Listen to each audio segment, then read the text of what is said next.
Hello dear students, इससे पहले अपन ने पढ़ा था electric field intensity due to spherical shell. और जो वो स्फेरिकल शेल है, ये spherical shell conducting and non conducting दोनों हो सकती है। और इसके बाद सेम यही चीज़ अपने पास होती है सॉलिड कंडक्टिंग स्फेयर के लिए। लास्ट लेक्चर में अपन ने इनको डिस्कस कर लिया था। सॉलिड कंडक्टिंग स्फेयर में भी जो सॉलिड है वहाँ पर चार्ज जाएगा, बट रिपेल हो के वापस वो सरफेस पे आ जाएगा। तो सॉलिड कंडक्टिंग स्फेयर कैसे बिहेव करता है, एक तरह से स्फेरिकल शेल की तरह।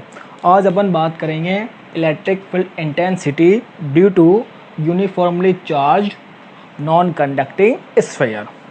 नॉन कंडक्टिंग स्फेयर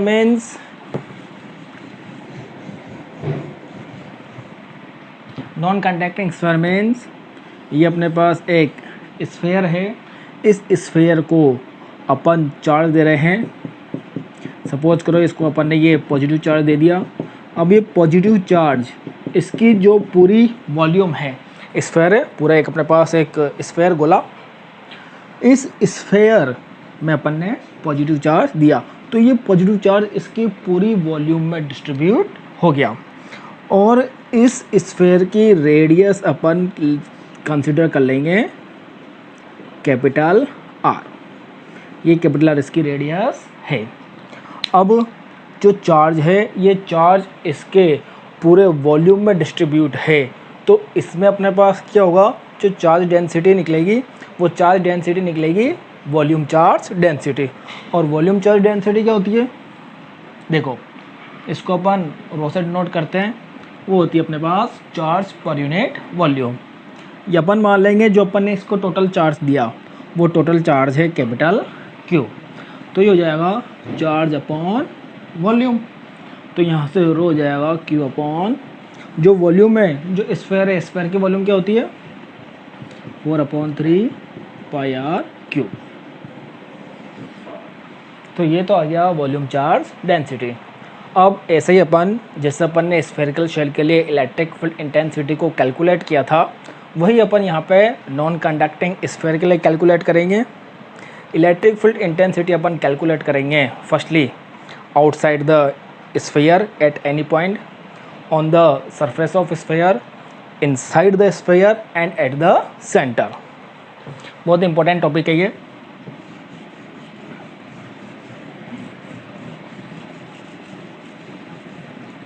तो पहले अपन बात करेंगे first case, electric field intensity अपन कैलकुलेट करेंगे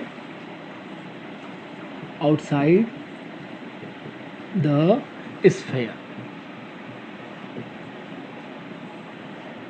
ठीक, सपोज करो ये एक स्फेयर है, ठीक, इसकी जो रेडियस है वो है कैपिटल आर। इसको अपन ने चार्ज दिया, वो चार्ज पूरी वॉल्यूम में डिस्ट्रीब्यूट हो गया, इनसाइड आ रहा है, सरफेस पे नहीं आ रहा। सरफेस के साथ साथ पूरी बॉडी में ये आ रहा है, ओनली सरफेस पे नहीं आ रहा। अगर ओनली सरफेस पे ही होता तो अपन सरफेस चार्ज डेंसिटी लेते हैं, बट कंप्लीट वॉल्यूम के अंदर जा रहा है, तो इसलिए अपन ने यहाँ पे वॉल्यूम चार्ज डेंसिटी लिया। अब किसी पॉइंट पे सपोज करो ये आउटसाइड, इस पॉइंट पी पे अपन को इलेक्ट्रिक फील्ड इंटेंसिटी कैलकुलेट करनी है। तो अपन देखो कोई भी बॉडी हो, अपन डिस्टेंस कहाँ से लेते हैं, उसके सेंटर से। तो ये पी पॉइंट है, इस सेंटर से इसकी जो डिस्टेंस है वो कंसिडर कर लो आप स्मॉल आर। अब इस पी पॉइंट पे अपन को वैल्यू कैलकुलेट करनी है इलेक्ट्रिक फील्ड इंटेंसिटी की। तो अपन क्या करेंगे, जो गॉस लॉ की एप्लीकेशन पढ़ रहे हैं तो गॉस लॉ से कैलकुलेट करेंगे। तो इस स्मॉल आर को रेडियस कंसिडर करके एक गॉसियन सरफेस ड्रॉ करेंगे। अब वो गॉसियन सरफेस कैसा होगा अपने पास, है स्फेरिकल। तो वो हो जाएगा अपने पास, ये हो गया गॉसियन सरफेस। ठीक, और इस पॉइंट पे कैलकुलेट करनी है तो अपन जानते हैं सेंटर से r डिस्टेंस पे एक फिक्स डिस्टेंस पे इलेक्ट्रिक फील्ड इंटेंसिटी की वैल्यू क्या होती है? कांस्टेंट। हाँ, ये r की वैल्यू इंक्रीज और डिक्रीज होती जाएगी, तो इलेक्ट्रिक फील्ड इंटेंसिटी की वैल्यू भी चेंज होती जाएगी। अब यहाँ पे इस पॉइंट पे इलेक्ट्रिक फील्ड इंटेंसिटी की वैल्यू कैलकुलेट करनी है। अब देखो, ये जो पूरा चार्ज है इसमें, वो चार्ज कैसा है? Capital Q। इस पॉजिटिव चार्ज की वजह से जो इलेक्ट्रिक फील्ड इंटेंसिटी की डायरेक्शन होगी इस पॉइंट पे, यहाँ से इस पॉइंट है, उसकी डायरेक्शन क्या होगी? ये इलेक्ट्रिक फील्ड इंटेंसिटी की डायरेक्शन। उसके अलावा अब गॉस लॉ से कैलकुलेट कर रहे हैं अपन, तो अपन यहाँ पे एक स्मॉल एलिमेंट कंसिडर करेंगे। तो स्मॉल एलिमेंट आप कंसिडर कर लो, इस पॉइंट पे कैलकुलेट कर रहे हैं ना, तो इस पॉइंट पे ये अपन ने एक स्मॉल एलिमेंट कंसिडर कर लिया। ठीक, इसका जो स्मॉल एलिमेंट का एरिया है वो है ds, और जो सरफेस है इसकी डायरेक्शन क्या होगी? इसकी डायरेक्शन भी होती है सरफेस के परपेंडिकुलर, तो P पॉइंट पे कैलकुलेट कर रहे हैं, तो डायरेक्शन क्या होगी? इस डायरेक्शन में किसकी? इस स्मॉल एलिमेंट सरफेस एरिया की। अब ये जो गॉसियन सरफेस बना, ये अपने पास क्या है? Gaussian surface. अब देखना, ये जो गॉसियन सरफेस है, इस गॉसियन सरफेस के अंदर टोटल चार्ज कितना है? कैपिटल Q, ये टोटल चार्ज है। तो बाय गॉस लॉ से क्या हो जाएगा? गॉस लॉ से हो जाएगा phi equal to E dot ds equal to Q upon epsilon naught. ये हो गया। इसको हटाओ, अभी ये बाद में यूज लेंगे।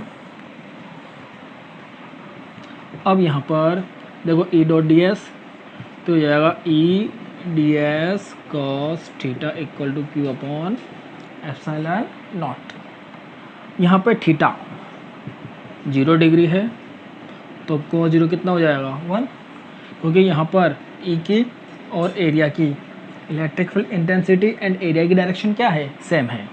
तो cos 0 की वैल्यू 1, तो ये बन जाएगा E ds, इसकी वैल्यू 1 होगी, Q अपॉन एप्सिलॉन नॉट। और यहाँ से इलेक्ट्रिक फील्ड इंटेंसिटी कांस्टेंट है। कांस्टेंट इसलिए लिया अपन ने क्योंकि एक फिक्स पॉइंट पे लिया ना, तो डिस्टेंस से कांस्टेंट है, तो डिस्टेंस कांस्टेंट है तो इलेक्ट्रिक फील्ड इंटेंसिटी भी क्या होगी? कांस्टेंट। तो इसको आउटसाइड ले लिया, E ds Q upon epsilon naught. अब जो ये सरफेस एरिया है, ये पूरा स्मॉल r डिस्टेंस का जो स्फेयर है, तो इसका जो सरफेस एरिया होगा हो जाएगा 4 पाई r स्क्वायर। स्फेयर का सरफेस एरिया का फॉर्मूला, इसको अपन यहाँ पुट करेंगे, तो इसको यहाँ पुट करके क्या हो जाएगा? ये बन जाएगा E into 4 pi r square equal to Q upon epsilon naught, और यहाँ से होगा E equal to Q upon 4 pi r square epsilon naught. अब चूँकि 1 अपॉन 4 पाई एप्सिलॉन नॉट इसकी वैल्यू क्या होती है? क्या? तो ये हो जाएगा E equal to KQ upon r square. ये है आउटसाइड। और अगर वेक्टर के फॉर्म में निकालें तो वेक्टर के फॉर्म में क्या होगा? वही KQ upon r square r cap. ये तो चार्ज के फॉर्म में हुआ। इसको अपन चार्ज डेंसिटी के फॉर्म में भी निकाल सकते हैं। इसको चार्ज डेंसिटी के फॉर्म में कैसे? देखना,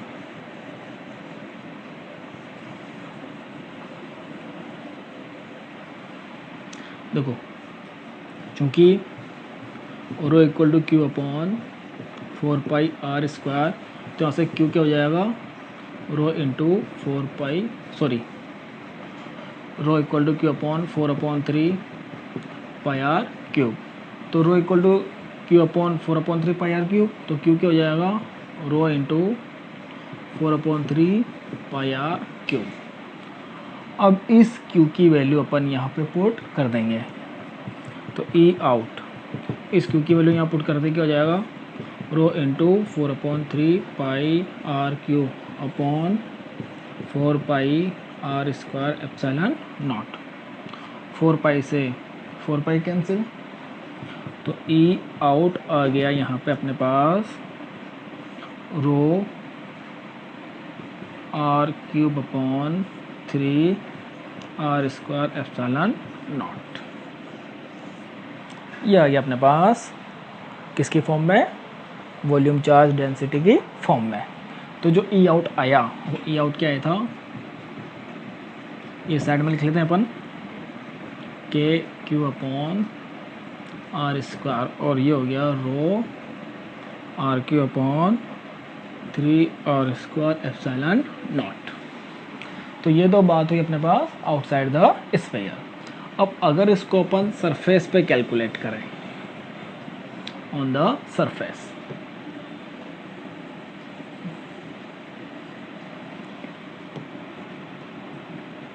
ऑन द सरफेस, अगर सरफेस से बात करें तो ये हो जाएगा अपने पास, जो ये गॉसियन सरफेस बनेगा वो गॉसियन सरफेस क्या बनेगा, सपोज करो इस पॉइंट पर अपन को कैलकुलेट करनी है इलेक्ट्रिक फील्ड इंटेंसिटी की वैल्यू, तो जो गॉसियन सरफेस बनेगा वो गॉसियन सरफेस बनेगा कैसा, जो रेडियस स्फीयर की है, जिसकी वजह से अपन को इलेक्ट्रिक फील्ड इंटेंसिटी कैलकुलेट करना है। तो जब भी अपन इसकी सरफेस पे इलेक्ट्रिक फील्ड इंटेंसिटी कैलकुलेट करेंगे तो वो क्या होगा, जो गॉसियन सरफेस बनेगा वो उस स्फीयर के इक्विवेलेंट होगा। तो यहाँ से यहाँ तक की डिस्टेंस अगर अपन स्मॉल आर कंसिडर करें तो ये अपने पास क्या है, कैपिटल आर। तो on the surface of sphere small R equal to हो जाएगा कैपिटल आर। तो यहाँ से क्या हो जाएगा, ई की वैल्यू के क्यू स्मॉल आर की जगह कैपिटल आर रख देंगे, कैपिटल आर स्क्वायर। और चार्ज डेंसिटी के फॉर्म में बात करें तो ई ये सरफेस है, ई सरफेस, ये हो जाएगा rho R Q upon 3 R square epsilon naught. Small R की जगह कैपिटल आर रख दिया, इससे ये कैंसिल, तो ई सरफेस, ई सरफेस क्या आ गया, rho R upon 3 epsilon naught. ये आ गया अपने पास सरफेस पे।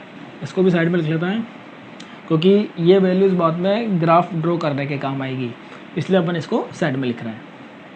ई सरफेस के Q upon R square equal to rho R upon 3 epsilon naught.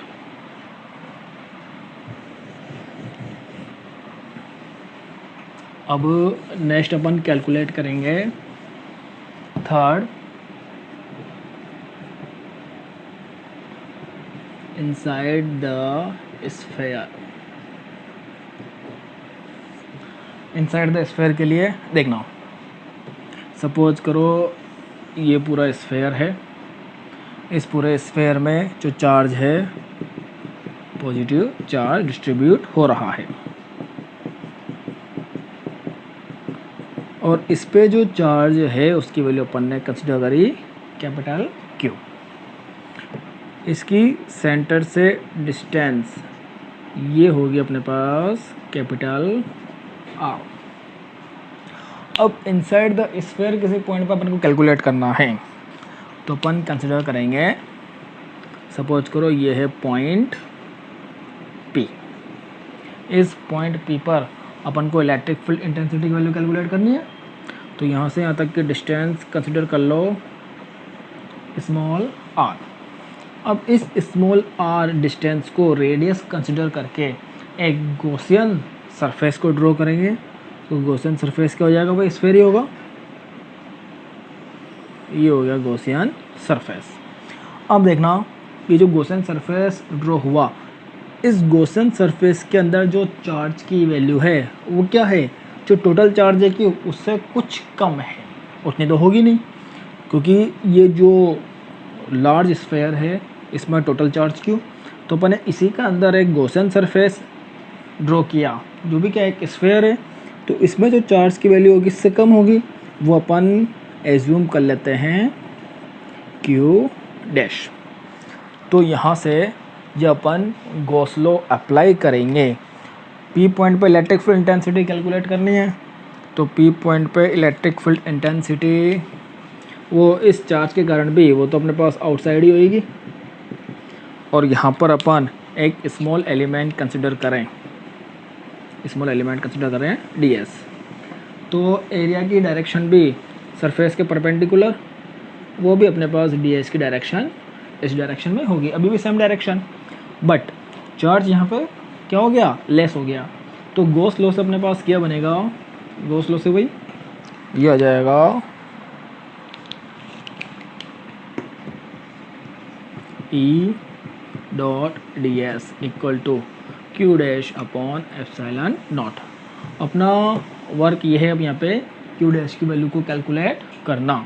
अब क्यू डैश की वैल्यू कैसे कैलकुलेट करें, देखो अपन जानते हैं जो ये पूरा स्फेयर है, इस पूरे स्फेयर पे चार्ज कितना है क्यू, और पूरे स्फेयर की जो वॉल्यूम है वो कितनी है 4/3 पाई कैपिटल आर क्यूब। तो अपन ये जानते हैं 4/3 पाई आर क्यूब, ये जो वॉल्यूम है, इस वॉल्यूम में चार्ज कितना है कैपिटल क्यू। तो जो यूनिट वॉल्यूम है 1, यूनिट वॉल्यूम में कितना हो जाएगा Q upon 4/3 pi R cube. अब यूनिट वॉल्यूम में इतना है, तो ये जो एक गॉसियन सरफेस बन रहा है, इसका वॉल्यूम क्या हो जाएगा 4/3 पाई स्मॉल आर क्यूब। तो इस वॉल्यूम में देखो, यूनिट वॉल्यूम में इतना चार्ज, तो 4/3 पाई स्मॉल आर क्यूब में चार्ज कितना हो जाएगा, वो हो जाएगा Q upon 4/3 pi R cube into 4/3 pi R cube. तो इससे ये कैंसिल, तो अपने पास जो ये वैल्यू आएगी वो आएगी Q R Q upon R cube, और इसको अपन ने क्या कंसिडर किया क्यू डैश, तो ये हो गया क्यू डैश। इट मीन्स इस क्यू डैश की वैल्यू कितनी है Q small R Q upon capital R cube. Same वही है कि सपोज करो आपके पास 15 रुपीज़ है, 15 रुपीज़ की आप 3 बनाना लाए, ठीक, तो 10 रुपीज़ के कितने आएंगे, तो 15 रुपीज़ के 3 बनाना है, तो 1 रुपये के 3/15, तो 10 रुपये के 3/15 इंटू 10, तो वही 30/15 और 2, 10 रुपीज़ के 2 बनाना। तो इस क्यू डैश की वैल्यू अपन यहाँ पे पुट करेंगे, तो ये बन जाएगा E dot D S equal to Q R Q upon R cube, और इधर ये हो गया एप्सिलॉन नॉट।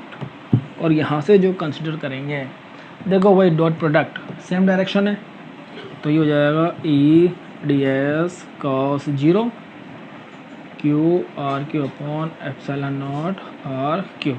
कॉस 0 की वैल्यू 1, ई कांस्टेंट, किसी फिक्स डिस्टेंस पे तो इलेक्ट्रिक फील्ड इंटेंसिटी क्या होगी कांस्टेंट, तो ये ई हो गया D S equal to Q R Q upon epsilon naught R cube.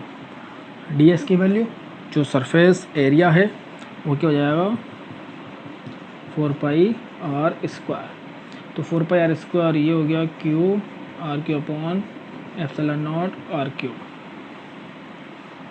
यहाँ से ये आर स्क्वायर है, चलो इसको इधर ले जाते हैं पहले, तो ये बन जाएगा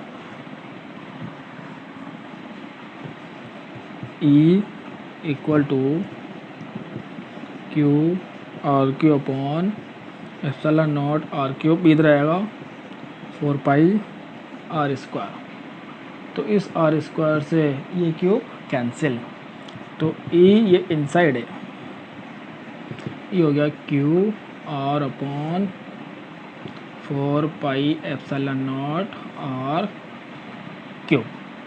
इस 1/4 पाई एप्सिलॉन नॉट ये हो गया के, तो ये हो जाएगा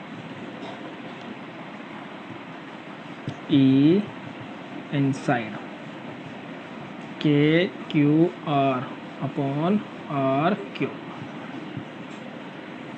ठीक, तो इनसाइड की वैल्यू आ गई, तो यहाँ पे लिख लें अपन E inside K Q R upon R cube. अब इसको ही अपन किसकी फॉर्म में निकालें, इसको निकालेंगे अपन वॉल्यूम चार्ज डेंसिटी की फॉर्म में। तो वॉल्यूम चार्ज डेंसिटी की फॉर्म में क्या आएगा, देखो क्यू है, इस क्यू की वैल्यू क्या हो जाएगी, रो इंटू 4/3 पाई आर क्यूब। ये स्टार्टिंग में जो अपन ने लिखा था वॉल्यूम चार्ज डेंसिटी, इस क्यू की वैल्यू अपन यहाँ पुट करेंगे, इस क्यू की वैल्यू यहाँ पुट करने पर क्या हो जाएगा, ये आर तो रहेगा, रो इंटू 4/3 पाई आर क्यूब। वो आर पहले वहाँ ही था, 4 पाई से 4 पाई कैंसिल, इस आर क्यूब से आर क्यूब कैंसिल, तो ई इनसाइड ये क्या आया अपने पास, rho R upon epsilon naught, और ये वाला 3 आ गया यहाँ पे, ये आया inside, rho R upon 3 epsilon naught. अब ये तो हो गया इनसाइड, तो यहाँ लिख देते हैं रो आर अपॉन 3 एप्सिलॉन नॉट। अब अपन बात करें इसके सेंटर की, तो सेंटर पे क्या जाएगा, देखो इसके सेंटर पे बात करें तो सेंटर पे क्या होगा, ये सेंटर पे जैसे अपन बात करेंगे तो सेंटर पे जो गॉसियन सरफेस बनेगी, गॉसियन सरफेस तो कुछ बनेगी ही नहीं, एक पॉइंट बनेगा और उसकी डिस्टेंस क्या होगी r0, और ए इनसाइड के लिए अपन बात कर रहे हैं तो इनसाइड का फॉर्मूला ये है, पर सेंटर पे बात करेंगे तो सेंटर पे क्या होगा, 4 एट सेंटर पे बात करेंगे, सेंटर पे क्या होगा, आर की वैल्यू 0, तो यहाँ पे क्या हो जाएगा, आर की वैल्यू 0 रखते ही जो ई है सेंटर, आर की वैल्यू 0 रखते ही ये भी 0, ये भी 0, it means non conducting sphere है, उसके सेंटर पे इलेक्ट्रिक फील्ड इंटेंसिटी की वैल्यू क्या होगी, 0। तो इस तरीके से अपने पास जो इलेक्ट्रिक फील्ड इंटेंसिटी की वैल्यू है वो outside the sphere, on the surface of sphere, inside the sphere और एट द सेंटर आ गई। अब यहाँ से अपन इनके बीच में ग्राफ ड्रॉ करें और देखना, उधर इस साइड लिखते हैं अपन ई आउट, ये है K Q upon R square rho R Q upon 3 R square epsilon naught, E surface पे क्या हुआ, K Q upon R square rho R upon 3 epsilon naught, E inside हुआ K Q R upon R cube rho R upon 3 epsilon naught, और centre ये हुआ 0। इनकी जो values है इसमें अपन डिस्टेंस का रेस्पेक्ट में ग्राफ ड्रॉ करेंगे। तो ग्राफ कैसे आएगा देखना,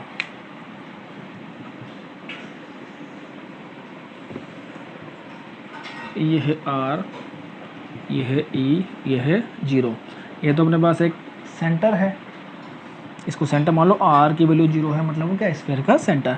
अब जैसे अपन सेंटर से इंक्रीज होंगे, देखो ये है स्फीयर, ये सेंटर है, सेंटर पे इलेक्ट्रिक फील्ड इंटेंसिटी की वैल्यू 0, जैसे अपन सेंटर से सरफेस पे जा रहे हैं तो R की वैल्यू कब जा रही है, इंक्रीज, इसकी यहाँ से चेंज होगा इलेक्ट्रिक फील्ड इंटेंसिटी में, क्योंकि ये इनसाइड है और इनसाइड से सरफेस तक जाएंगे, तो स्मॉल r इंक्रीज होने पर इलेक्ट्रिक फील्ड इंटेंसिटी क्या हो रही है, इंक्रीज हो रही है। तो यहाँ से अपने पास सबसे पहले ग्राफ आएगा ऐसे, ये सपोज कर लो आप, ये है कैपिटल R, सरफेस पे आ गया, यहाँ पे R है लेस देन R, इससे इधर हो जाएगा R ग्रेटर देन R, ठीक, ये इनसाइड है तो E इनसाइड प्रोपोर्शनल होता है R के, और ये मान लो आप ई सरफेस।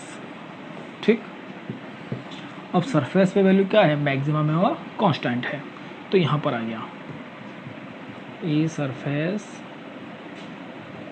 ये हो जाएगा K Q upon R square equal to rho R upon 3 epsilon naught. अब जैसे अपन और इस आर के बाद और आगे जाएंगे, तो और आगे जाने पर देखो अब ये आउटसाइड आ गया, आउटसाइड में आर स्क्वायर नीचे, तो ये इन्वर्सली प्रोपोर्शनल है। तो यहाँ पे आर इंक्रीज होने पर इलेक्ट्रिक फील्ड इंटेंसिटी की वैल्यू क्या आएगी, डिक्रीज। तो यहाँ से अपने पास जो ग्राफ ड्रॉ होगा वो होगा इस टाइप से। तो इलेक्ट्रिक फील्ड इंटेंसिटी वैल्यू क्या होगी, डिक्रीज, और आर की वैल्यू बहुत लार्ज होगी तो इलेक्ट्रिक फील्ड इंटेंसिटी वैल्यू क्या होगी, 0 हो जाएगी। तो ये है ई आउट, तो है inversely proportional to R square. तो इस टाइप से नॉन कंडक्टिंग स्फीयर के लिए अपन ने इलेक्ट्रिक फील्ड इंटेंसिटी को कैलकुलेट किया और इधर ये ग्राफ ड्रॉ हो गया।